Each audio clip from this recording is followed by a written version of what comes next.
allavega það styttist í hámarkið og þegar hámarkið verður þá mun rökkva örlítið hjá okkur. Þess að kannski tekið eftir þá örlítið fara að minka örlítið byrtan hjá okkur. Þetta er myrkurinn í hámarki, klukkan 9:37.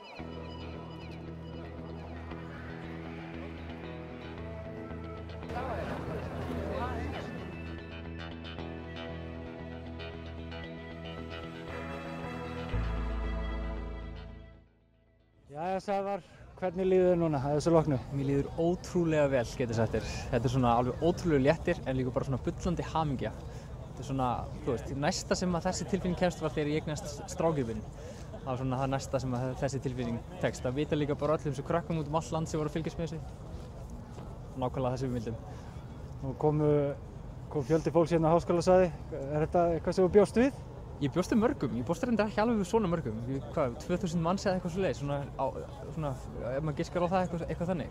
Og líka RÚV að senda beinni útsendingu en að fólk hefur verið að horfa út all land og svona, þannig að þetta er bara fullkomlega hefnað. Hvaða þýðingu hefur þetta fyrir heldur svona upp á framhaldið? Upp á framhaldið þá vona ég að þetta hafi þá þýðingu að krakkar hafi aðeins meiri áhuga á vísindum og því. Bara það að upplifa þennan sjálfgefða viðburð og hlakki til þess næsta.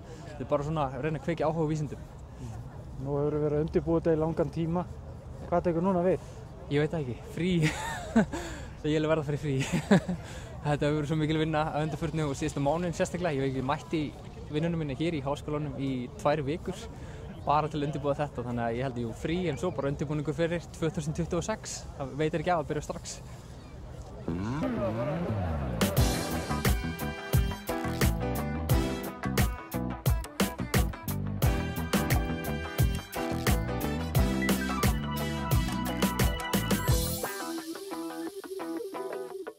Ítreka aftur, þið sem eru með gleru endilega leyfið öðrum að sjá með því að færa þeim.